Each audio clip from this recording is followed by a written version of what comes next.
안녕하세요. 김용갑의 경제부동산입니다.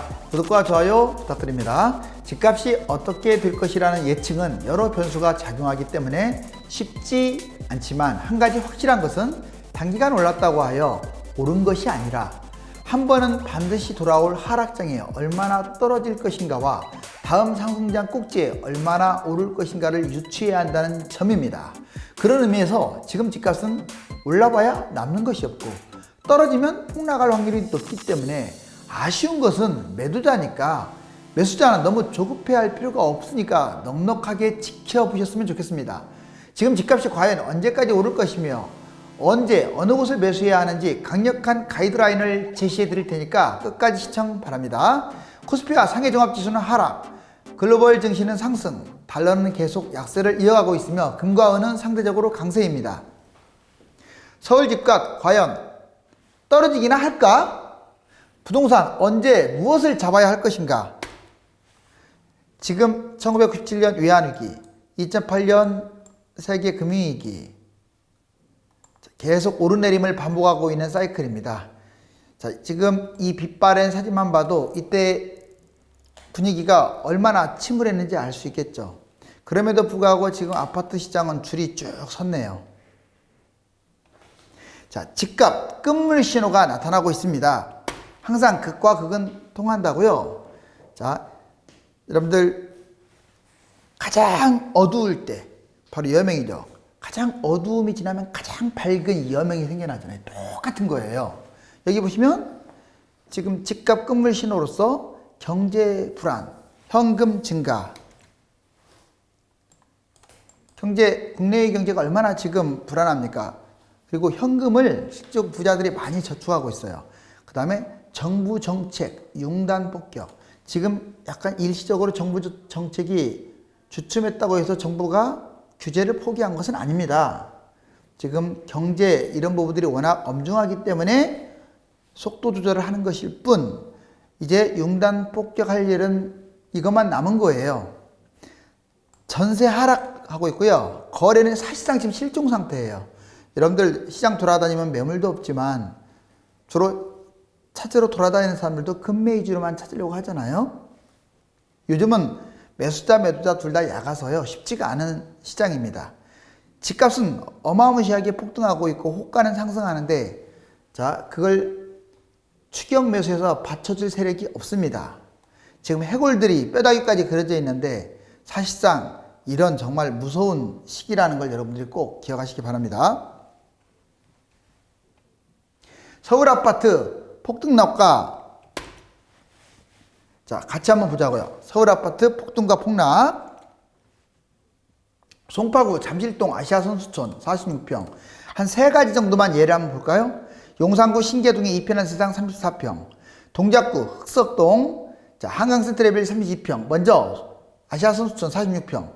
2007년에 19억. 이 빨간색은 고가고요. 파란색은 저가 찍을 때예요. 이 19억짜리가 2013년 12억으로 무려 7억이나 떨어졌죠.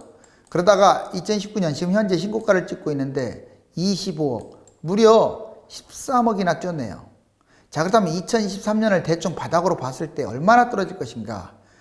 한 가지 뭐 100% 일치하는 건 아니지만 그래도 유력한 것은 전고점이나 전고점보다 한 20% 높다. 안전하게 전고점보다 20% 높다. 자, 19억 같이 적었는데 19억이나 이제 뭐 20억, 21억이 되겠죠? 그 다음에 용산구 신계동 이편한세상 34평은요, 2011년 9억이었습니다. 이때 이제 입주했을 때니까 새 거죠. 2014년에 상대적으로 덜 빠졌네요, 6억.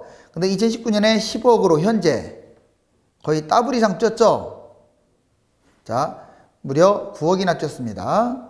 그리고 2023년에 얼마나 떨어질 것이냐. 전고점이 9억까지 대충 떨어질 것으로 보이는데 11억 정도로 잡아놓은 것은 아까 20% 이상은 더 높여 잡아라.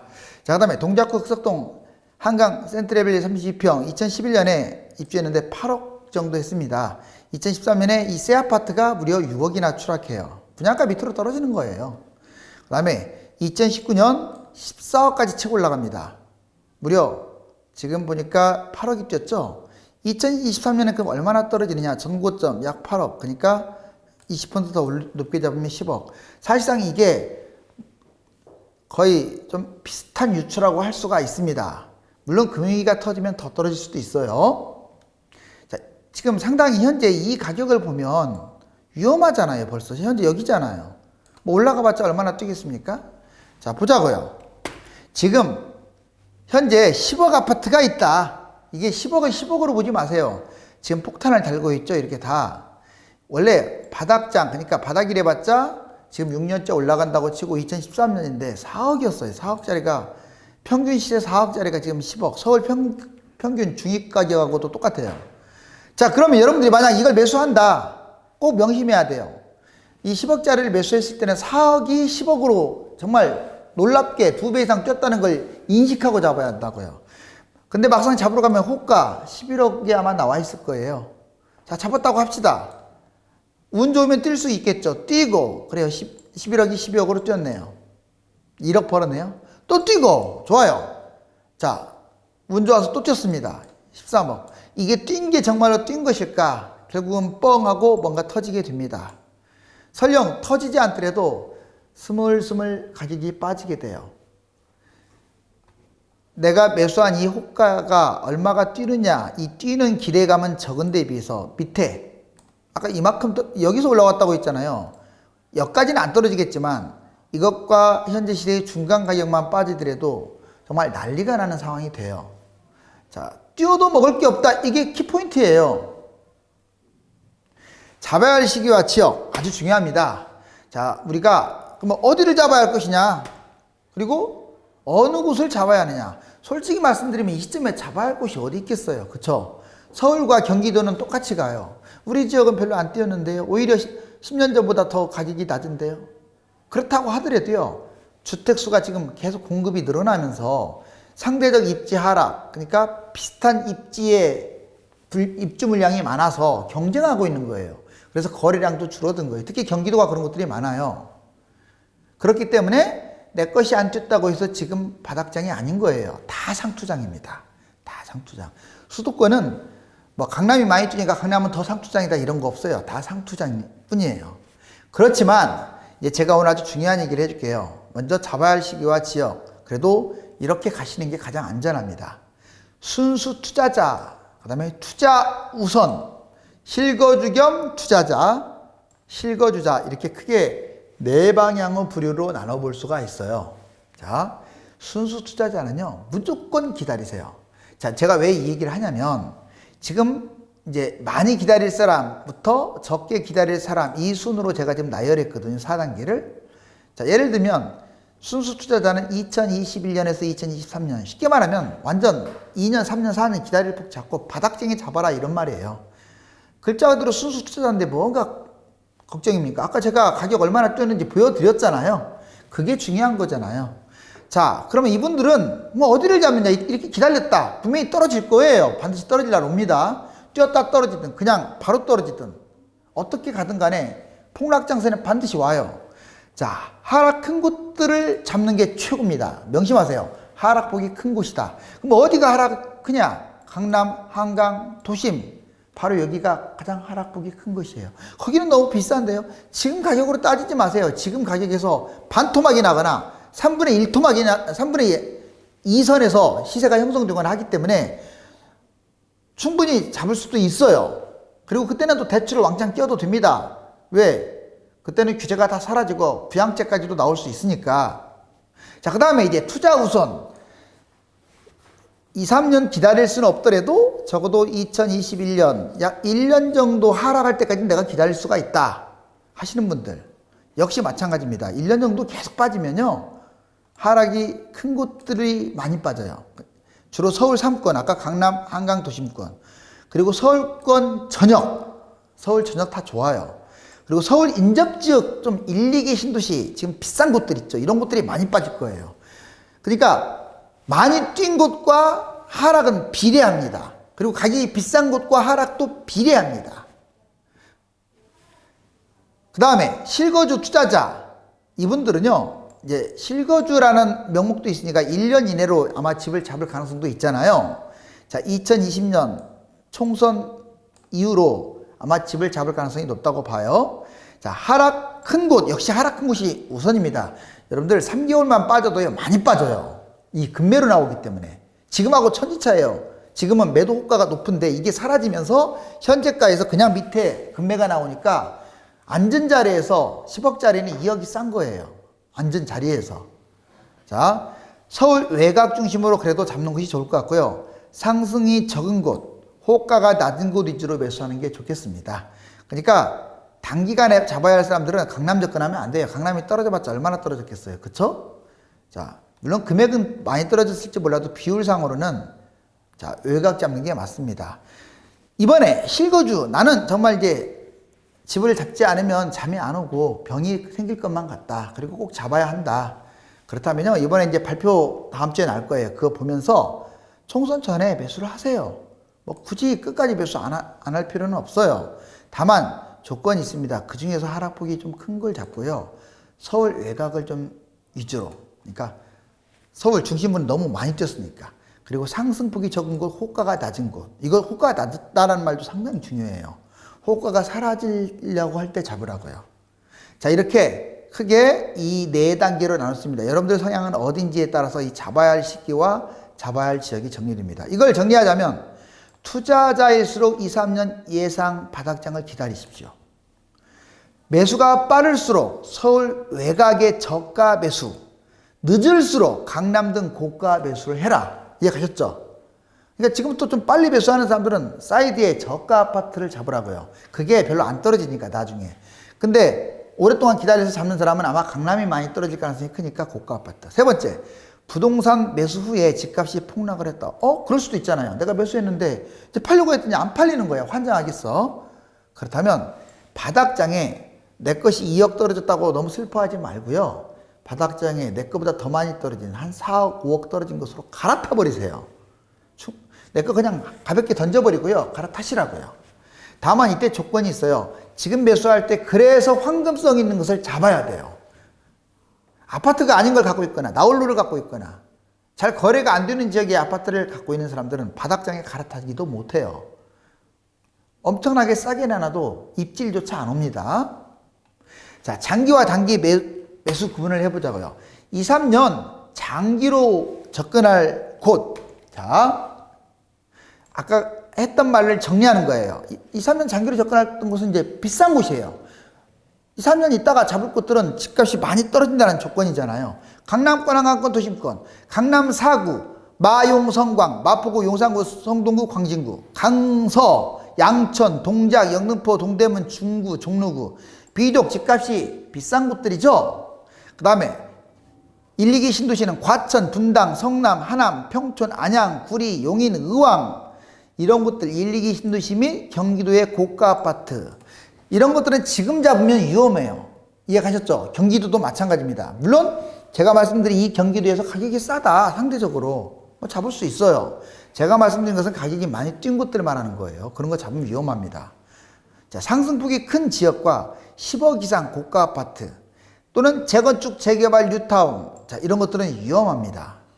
그 다음에 1년 이내 단기간 접근 가능한 곳 그러니까 실거주 중심으로 좀 잡아야 할 곳은 이곳과 반대 지역을 생각하면 돼요.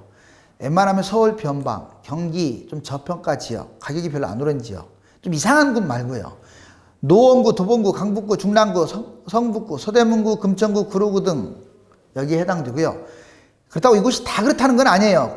동별로 좀 다릅니다. 경기도 지역에서 가격이 낮은 곳, 하락폭이 큰 지역과 저가 아파트 원거리, 제1 외곽 순환국도 밖은 위험합니다. 서울에서 먼 지역은 아니야 보지도 마세요. 자, 자본주의의 모든 것은요 폭등과 폭락이 이어가요. 그렇게 여러분들 경험하고도 인생 경험을 하고도 모르시더라고요. 자, 이게 금값입니다. 금값 꼭지 찍을 때 자, 66만 8천 원대였어요. 바닥이 뭐 여기 밑에도 여기 있었는데 대략 그냥 보여지는 바닥만 3만 9천입니다. 거의 반토막 났죠. 이처럼 또 올라왔죠. 자, 금값 폭등나. 그 다음에 브렌트유 이거 원유잖아요. 놀라지 마세요. 60.61. 자, 이게 지금 현재는 이제 60.61이에요. 현재 시세가 여기가. 그런데 이게 126까지 뛰었어요. 126. 지금의 반절 넘네요. 근데 바닥이 얼마인 줄 아세요? 27이에요. 27. 자, 27과 126. 거의 5분의 1 토막 난 거죠? 자, 원유가 이렇게 폭락을 했다가 이렇게 올라왔어요. 그러니까 정말 폭등락이 심하죠. 종합지수, 그러면 주가는 안 그러냐? 여기 보세요. 뭐 최고가 5천 얼마까지 찍었다가 지금 2천에서 허덕거리고 있어요. 벌써 이렇게 폭등했다가 여기는 1000대까지 떨어졌죠? 얼마가 뛴 겁니까? 1000대에서 5000으로 올랐으니까. 그 다음에 또 이렇게 떨어지죠. 정말 폭등락 심하죠. 아파트는 안 그럴 것 같아요? 개포주공. 아까 제가 예를 들었던 것도 그렇고. 자, 여기 한 7억에서 스타트를 끊어서 13억 찍어내요. 대충 보니까. 확 떨어져서 한 7, 8억 떨어진 것 같네요. 그러다가 지금 20억 넘게 찍었네요. 어떻습니까? 더블 이상이잖아요. 그러니까 자본주의의 모든 것들은요, 이렇게 완만한 것이란 없어요. 그리고 이 기간이 10년도 채 안 걸려요. 짧으면 3년, 2년 만에도 이게 가능하고요. 더블 왔다 갔다 하는 게 길면 뭐 6, 7년 이 정도입니다. 서울 아파트 거품 전세가율. 지금 음마아파트, 뭐 레미안, 대치팰리스, 반포주공 1단지 이런 것들 보면 47.78. 자, 여러분들 3년 시세예요. 3년 동안 이렇게 뛰었다는 거예요. 음마아파트. 자, 13억에서 19억, 47. 그 다음에 레미안, 대치팰리스 81%, 거의 더블 뛰었네요. 3년 전에는 안 뛰어서 지금 6년째 뛰고 있기 때문에 3년 동안 뛰고 또 3년 뛴 거잖아요. 자, 반포주공 69. 아크 리버파크 70. 마포 레미안 프루지오 71. 마포자 2차 68. 신만포 4차 53. 레미안 신만포 팰리스 69. 거의 3년 만에 70% 이상을 뛴 곳들이 지금 넘쳐나죠. 자, 입주 1년차 아파트 전세가, 이 전세가가 이제 중요합니다. 자, 어떻습니까? 전세가율이 지금 서서히 떨어지고 있죠. 자, 집값이 올라서 떨어진 것도 있는데 최근에는 꼭 집값이 올라서 떨어진 게 아니에요. 전세가율 자체가 지금 서서히 밀리고 있습니다. 위험해요. 자, 경제 성장률과 미분양 추이. 여러분들, 미국이 우리나라보다 훨씬 국민소득이 높죠? 자, 훨씬 높습니다. 우리나라가 당연히 더 뛰어야 정상이잖아요. 그래서 이 파란 것이 보면 그동안에 양호했습니다. 지금 주황색이 미국입니다. 그런데 최근에 역전됐어요. 우리나라 2.0. 지금 올해 경제 성장률도 1포인트대로 떨어진다고 하잖아요. 지금 미국 오히려 2.4%로 더 높네요. 지금 심각합니다. 미분양이요. 지방은 지금 5만 가구가 넘어섰고 지금 수도권도 약 10,000 가구 정도 돼요. 자, 이제 점점 늘어나는 추세로 이제 돌아서겠죠. 한국 경제 오중부진의 늪. 자, 오중부진 가장 중요한 5가지 뽑으라면 수출, 고용, 투자, 소비, 생산입니다. 이 5가지가 뭐 하나 좋은 게 없어요. 그래서 오중부진이라고 하는 거예요. 실질적으로 민간 소비, 점진 침체, 정부 소비 적극 확대, 건설 투자 소강, 설비 지재 투자 지속 둔화, 수출 둔화, 수입 감소, 합계 침체. 오로지 늘어나고 있는 건 정부 소비예요. 그러니까 정부가 지금 빚이 우리 외환 보유고에 거의 반절에 가까울 정도로 늘어났다고 했잖아요. 정부가 지금 그 빚 가지고 뭐 하고 있는지를 모르겠습니다. 글로벌 경제 불안과 국내 위기. 지금 세계 경제는 고착화되는 정치 불안과 성장 정체로 지금 너무 힘들어하고 있습니다. 그리고 국내 경제 민간 부분 부진으로 정부 의존이 확대되고 있고요. 금융시장 워낙 고변동성, 시장금리 하락. 아무튼 무역경쟁 장기화, 정치적 불확실성으로 금융위기 이후 가장 저조한 해가 됐죠. 그리고 투자와 수출의 회복, 지연과 그다음 민간 소비 둔화로 2년 연속 1% 지금 저성장에 빠질 위험성, 시장 금리 점진적 하락이 예상되고요. 환율은 고변동 속의 점진적 하락, 부동산 시장은 지역 양극화 심화, 거품 증가, 기업 신용 리스크 부각되고 글로벌 익스포저 점검해야 하고 자금 흐름의 단기 부동화가 지금 심화되고 있고 NIM 축소, 채권 평가의 지금 기대치가 낮아지고 있습니다. 자, 여러분들 여기를 한번 잘 쳐다보세요. 이 맑은, 해맑은 구슬. 자, 이게 거품으로 보일 수도 있고 수정으로 보일 수도 있습니다. 자, 여러분들 지금은 냉정한 시각이 중요해요. 남의 말 가지고 춤을 추기보다는 자기 자신이 중심을 잡는 게 필요합니다. 집은 삶의 안식처이자 가정의 행복을 꾸미는 장소이기 때문에 웬만하면 내 집 마련을 하는 것이 맞습니다. 그렇지만 집값이 계속 오르는 것이 아니라 폭등 아니면 폭락을 하고 자본주의 특성을 그대로 따라가기 때문에 앞으로는 인구 감소와 1인 2인 가구 증가, 경제 위기 등의 변수가 많으므로 가정의 화목을 위해서라도 꼭지장, 상투장에서 신중함이 요구됩니다. 감사합니다.